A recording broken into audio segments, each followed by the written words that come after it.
আলাইকুম। আজকে আমরা শিখা পরীক্ষা করব শিখা ছাড়াই। বেসিক্যালি এই চারটা গুণগত রসায়নের আমরা যদি বিগত সালে কোশ্চেন অ্যানালাইসিস করি আমরা দেখতে পাবো হচ্ছে এটা শুধুমাত্র মেডিকেলের জন্যই না, ভার্সিটি প্লাস বিভিন্ন একাডেমিক পরীক্ষা মানে একাডেমিক পরীক্ষাগুলোর জন্য ইম্পর্টেন্ট। এবং এখানে যে চারটা স্টার দেওয়া আছে এগুলো হচ্ছে সব থেকে বেশি আসা কোশ্চেন। কারণটা হচ্ছে এই চারটা সোডিয়াম, পটাশিয়াম, কপার এবং ক্যালসিয়ামের আয়ন চারটা হাজারি স্যারের বই থেকে, এবং বাদ বাকিগুলো বিভিন্ন বই থেকে দিয়েছে। তো এটার থেকেও অনেক অনেক বেশি ইম্পর্টেন্ট হচ্ছে কোন আয়ন বা কোন আয়নের লবণগুলো শিখা পরীক্ষায় অংশগ্রহণ করে না, সেইটা হচ্ছে একটু মুখস্থ রাখতে হবে। সেটা হচ্ছে বেরিলিয়াম এবং ম্যাগনেসিয়াম। এই দুইটা আয়ন শিখা পরীক্ষায় অংশগ্রহণ করে না।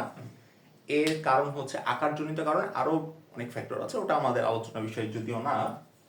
তো আমরা জাস্ট দেখবো যে এই আয়নগুলো শিখা পরীক্ষায় মানে একটা বর্ণ ধারণ করে, যে বর্ণটা দেখে আমরা শনাক্তকরণ করতে পারি যে হ্যাঁ এটা এই আয়ন। তো এই ক্ষেত্রে আমাদের দুইটা বিষয় আছে, দুইটা কলাম আছে। একটা হচ্ছে খালি চোখে কি বর্ণ, কোবাল্ট ব্লু গ্লাসে কেমন বর্ণ। আসলে কোবাল্ট ব্লু গ্লাসের দরকারটা কি পড়ে? সাপোজ আমি একটা লবণের শিখার টেস্ট করছি, তো ওখানে সাপোজ সোডিয়াম ক্লোরাইড আছে। এখন সোডিয়াম আয়ন থাকার কারণে সেখানে কিন্তু সোনালী হলুদ বর্ণ হওয়ার কথা, কিন্তু সেখানে সাপোজ ভেজাল হিসেবে পটাশিয়াম ক্লোরাইড থাকার কারণে কিন্তু সোনালী হলুদ হইল হালকা বেগুনি বর্ণ পাওয়া গেল, দুইটা বর্ণ পেলাম। কিন্তু সেখানে সোনালী হলুদের পরিমাণটা হচ্ছে বেশি, এবং হচ্ছে হালকা বেগুনি যেটা ভেজাল সেই বর্ণের পরিমাণটা খুব কম। এই ক্ষেত্রে কোবাল্ট ব্লু গ্লাস ইউজ করলে কোবাল্ট ব্লু গ্লাস করে কি আসলে, যে কম মানে যেটা ভেজাল তার বর্ণটাকে শোষণ করে নেয়, সেটাকে শোষণ করে যেটা মানে যেই লবণটা বেশি আছে সেটার বর্ণ দেখায়, এবং সে বর্ণগুলোই হচ্ছে এইটা।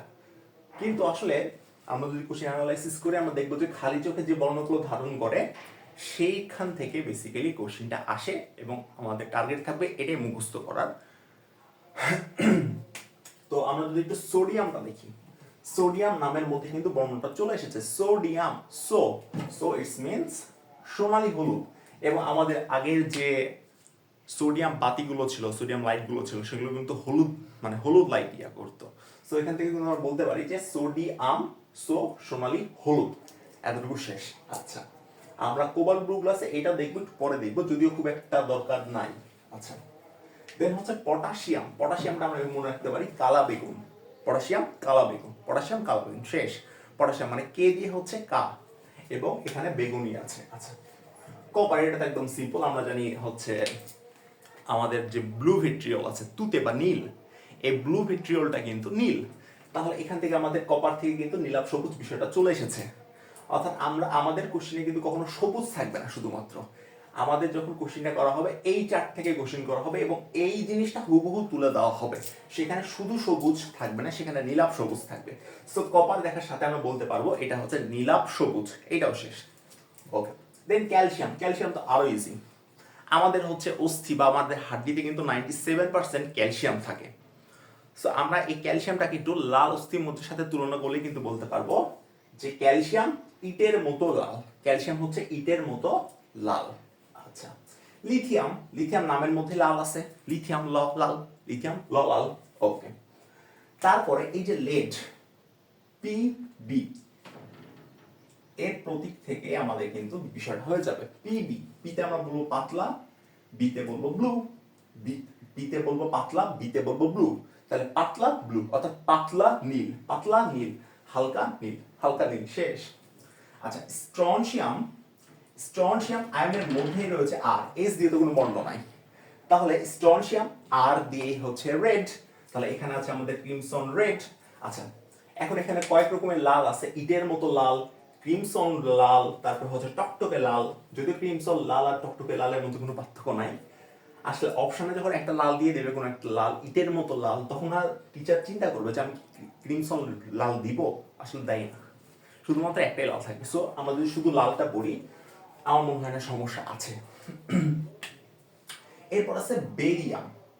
এই বেরিয়াম নিয়ে খুব একটা ওইরকম চিন্তা করি নাই, তারপর আমরা মনে রাখতে পারি যে বেরিয়াম বাটি একটু চিন্তা করতে পারি। বেরিয়াম বাটি, বাটিতে কি আছে? কাঁচা আপেল আছে। বাটিতে কি আছে? কাঁচা আপেল আছে। কাঁচা আপেলের বর্ণ কি? সবুজ। তাহলে বাটিতে কাঁচা আপেল আছে, শেষ। এটা হচ্ছে রুবিডিয়াম। রুবিডিয়ামের মধ্যে এর বর্ণটা আছে, এই যে রেড, রেড আর দিয়ে রেড, বিতে হচ্ছে বেগুনি, লালচে বেগুনি। আচ্ছা বিতে তো ব্লু হইতে পারে, তাহলে এটা কি এরকম হবে? লালচে নীল। লালচে নীল বলে কি আজও কোনো বর্ণ আছে? থাকুক, দুনিয়াতে থাকুক, সমস্যা নাই, বাট এই চারটে কি লালচে নীল বলে কোনো বর্ণ আছে? নাই। সো অপশনে কিন্তু লালচে নীল আসার কোনো সম্ভাবনা নাই। সো রুবিডিয়াম, রেড বেগুনি, লালচে বেগুনি। আচ্ছা রেডিয়াম, রেডিয়াম নামের মধ্যে চলে এসছে রেড লাল, radium red, radium red, radium red. লাস্টের দুইটা, একটা হচ্ছে আর্সেনিক, একটা হচ্ছে সিজিয়াম। একটু যদি আমরা প্রতীকটা চিন্তা করি, দুইটাতে কিন্তু এস আছে। এটা আসলে এমনি মানে মুখস্থ করে নিতে হবে জাস্ট। তারপর যদি একটু এর মধ্যেও যদি ছন্দ ঢুকাতে যাই, তাহলে এই যে A C, arsenic caesium, arsenic caesium, A C, মাঝে আছে বি, আর বি মানে তো ব্লু, বি মানে ব্লু। তাহলে আর্সেনিক সিজিয়াম খালি চোখে আমরা দেখবো নীল। তাহলে আমাদের কিন্তু এই আয়নগুলো খালি চোখে কে কি বর্ণ ধারণ করবে সেটা শেষ। আবারও যদি আমরা একটু দেখি আরেকবার, সোডিয়াম সোনালী হলো, শো শো, কালা বেগুন, কপার ব্লু ভিট্রিয়লের কথা মনে করব, ক্যালসিয়াম লাল অস্থিমজ্জা, লিথিয়াম লাল, lead P B, P B পাতলা ব্লু, স্ট্রনশিয়ামে তো রেড আর কথাটাই আছে, বেরিয়াম বাটিতে রাখো কাঁচা আপেল, এবং রুবিডিয়াম লালচে বেগুনি, রেডিয়াম এই যে রেডিয়ামের মধ্যে রেড আছে, আর্সেনিক এ সি, বিতে ব্লু। আচ্ছা এবার কোবাল্ট ব্লু গ্লাস, এটা যদি আমরা নাও করি খুব একটা সমস্যা হবে না, কিন্তু